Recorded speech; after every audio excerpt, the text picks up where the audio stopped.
Morning friends, আশা করছি তোমরা ভালো আছো, সুস্থ আছো, আনন্দে আছো। তো এখন ঘড়িতে বাজে প্রায় 10টার মতো বাজে। তো রান্নাঘরে আসলাম, এখন কিছু একটা বানাবো। তো সকালবেলা ঘুম থেকে উঠে যেটা হয় আর কি, মানে কোনটা থেকে কোনটা করব এটা একটা কিন্তু টেনশন থেকেই যায়। তো সকালে যেটা মেইন দরকার চা, সেটা আগে বানিয়ে নিচ্ছি। বানিয়ে নিয়ে তারপরে দেখি আজকে লাঞ্চে কি করি। তো দেখতেই পাচ্ছ এখানে চা বসিয়ে দিয়েছি, আর এখানে না দুধ এখনো গরম করিনি, এই দুধটা এখানে আছে, ওটা কালকের ছিল তাই চা বানাচ্ছি। আর এখানে মুসুর ডাল নিয়ে নিয়েছি, ভাতও বসিয়ে দিয়েছি।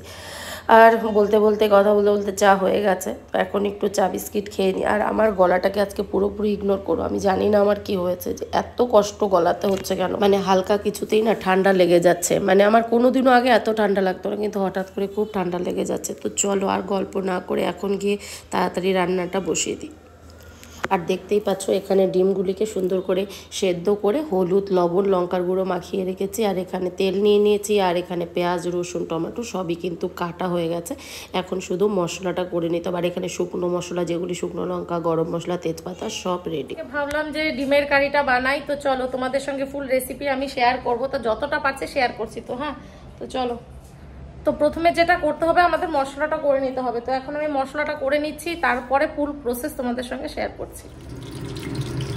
তো এখানে তেল গরম হতে হতে না আমি প্রথমে আলুটা ছেড়ে দিই, কারণ গরম তেলে যখন আমরা ডিমটা দেব তখন কি হয়, ডিমটা ফেটে যাওয়ার চান্স থাকে। তো যার জন্য আমি প্রথমে আলুটা দিই, তেলটা একটু ঠান্ডা হয়, তারপর আমি এখান থেকে আস্তে আস্তে করে ডিমগুলি ছাড়তে থাকবো।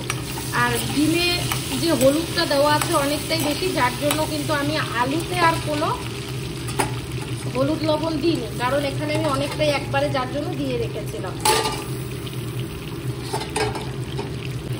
এবার এই ডিমটা আলুটাকে কিন্তু ভালো করে আমি ভেজে তুলে নেব।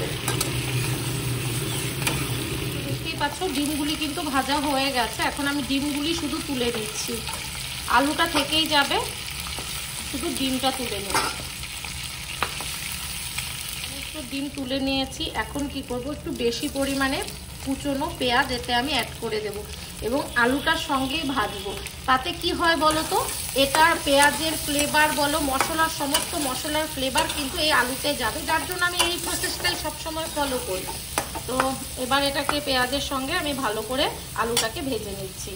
আর এখন আমি এতে কিন্তু 1 চিমটে চিনি ইউজ করব, যাতে কালারটা ভালো আসে। জাস্ট 2-1 ফোঁটা চিনি। পেঁয়াজটা ভাজা হওয়ার সময় আমি একটু বেশি পরিমাণে রসুন থেতো করে দেব, কারণ এই ডিমের কারিতে না এই রসুনের ফ্লেভারটা ভীষণ ভালো লাগে। এটাকে পুরো কিন্তু আমি বেটে দিইনি, বেটে অল্প দিয়েছি, আর বেশিরভাগটাই এরকম কিন্তু আমি থেতো করে দিয়েছি। এটাকে এবার ভালো মতো ভাজতে পাচ্ছ। পেঁয়াজ কিন্তু খুব ভালোভাবে এখানে ভাজা হয়ে গেছে, আর আমার এখানে মশলাও রেডি। নর্মালি যেগুলি তোমরা চিকেনে বা ডিমে যে মশলা দাও, টমেটো, পেঁয়াজ, রসুন, আদা, লঙ্কা এসবেরই পেস্ট করে নিয়েছি এটা। তো এবার এটাকে খুব ভালো করে মিক্সড করে নেব, আর হলুদ লবণও অ্যাড করে দিব। আমি কিন্তু সমস্ত মশলা অ্যাড করে দিয়েছি। এখন এখানে ইউজ করব হচ্ছে লবণ, কারণ লবণটা তো দেওয়া হয়নি, ওটা দিচ্ছি। আর দিচ্ছি এখানে হলুদ। হলুদ আমি ভাজার সময় অল্প একটু দিয়েছিলাম, মানে ডিমের মধ্যে। আর দেব হচ্ছে কাশ্মীরি লঙ্কার গুঁড়ো।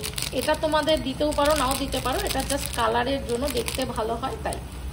এটা যেহেতু ঝোল হবে না, কারি হবে, শুকনো শুকনো হবে, তো আমি এই মশলাগুলিকে খুব ভালো করে কিন্তু ভেজে নেব। আর তোমরা দেখতেই পাচ্ছ আলুটা কিন্তু আমি তুলিনি, আলুটা সমস্ত মশলার সঙ্গে খুব ভালোভাবে এখানে কিন্তু মিশে গেছে। দেখতে পাচ্ছ পুরো কিন্তু ডিমটা কষে গেছে। আর আমি যেহেতু তেলটা অল্প ইউজ করেছি, এমন কোনো বেশি তেল দিইনি, সাইডে ছেড়েও দিয়েছে।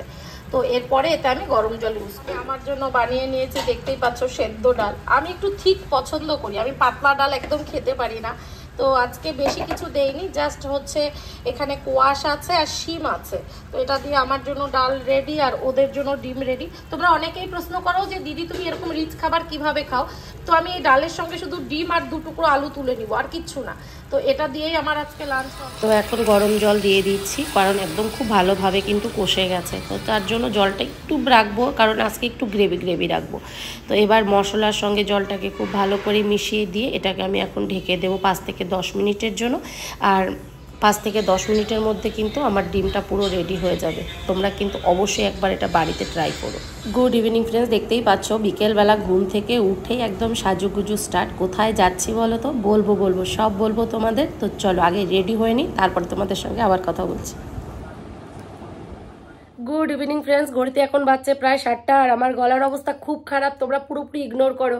মানে এবার আমার কি হয়েছে জানি না, খালি ঠান্ডা লাগছে, কিন্তু ঠান্ডা লাগছে জন্য ঘরে বসে থাকবো না। এখন আমি একটু বেরোচ্ছি, দেখতেই পাচ্ছ একদম পুরো সাজুগুজু করে রেডি। আর আমি কোথায় যাচ্ছি বলো তো? আমি আজকে যাচ্ছি হচ্ছে আমার হাজব্যান্ডের বন্ধুর মেয়ের বার্থডে আছে, কিন্তু ওরা জানে যে আমি যাব না, কারণ হচ্ছে গিয়ে ওর এক্সাম চলছে।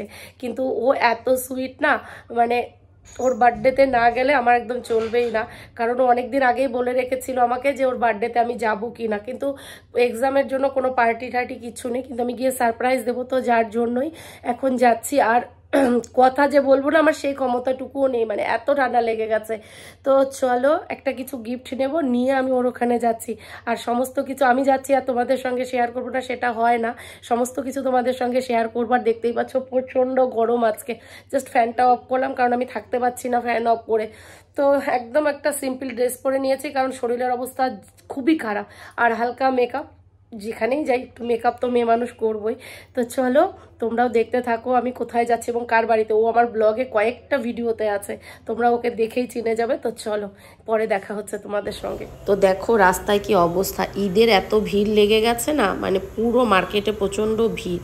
তো চলে এসছি, তো এখন দেখি ওর জন্য কিছু একটা গিফট নেব, গিফট নিয়ে তারপর ওর বাড়ি। তো দেখতেই পাচ্ছ ওর বাড়িতে পৌঁছে গেছি, এসে দেখি বার্থডে গার্ল এখানে পড়াশোনা করছে।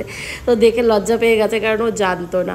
তো পড়াশোনা করুক, আর আমরা টিফিনও পেয়ে গেছি, এখন একটু কিছু টিফিন করে নেবো। আর এটা যেটা দেখতে পাচ্ছ এটা হচ্ছে গন্ধরাজ মোমো, আর আমি মোমো খেতে ভীষণ ভালোবাসি। তো মোমো পেয়ে গেছি, আমার আর কি চাই। তো এখন মোমো টোমো খেয়ে নিই। তা ওকে বললাম চাটনিটা খুলে দে, তো ভীষণ অ্যাক্টিভ, কিন্তু মানে সব কিছুতেও পারদর্শী। তো আমাকে বললো চলো খুলে দিচ্ছি। তো এখানে এখন সবাই মিলে একটু টিফিন করব। তো এখানে দেখতেই পাচ্ছ সবাই মোমো খাওয়াতে ব্যস্ত হয়ে গেছে। তো চলো মোমো টোমো খেয়ে নিয়ে, আর ওদের বাড়িতে এসেছি আর ওর গলায় একটা গান শুনবো না সেটা তো হয়ই না, কারণ আমি গান না শুনে তো যাচ্ছি না। তো একটা জিনিস ভালো যে ওর কালকে কোনো এক্সাম নেই, যার জন্য বসলাম, কারণ আমার বসার কোনো প্ল্যান ছিল না। তো ও বললো যে কালকের দিনটা ড্রপ দিয়ে ওর পরীক্ষা আছে। তো ভাবলাম যে ঠিকই আছে, তাহলে একটু বসে ওর গানটা শোনা যাক। তো চলো ওর একটা গান শুনবো, শুনে বাড়ি চলে যাব, কারণ ঘড়িতে তো অনেকটাই বেজে গেছে। আর ওর এখানে আসলে পরে আমি তোমাদের ভিডিও ক্লিপ তো অল্পও শেয়ার করি, এত জমিয়ে আড্ডা হয় আর গল্প হয় সেটা তোমাদের কি বলবো। আর দেখতে পাচ্ছ ওর হাতে যে চকলেটটা ওর ফ্রেন্ড দিয়েছে, চকলেটটা ভীষণ সুইট, কভারটা তো আমাকে দেখাচ্ছিল। তো চলো ওর একটা গান শুনি।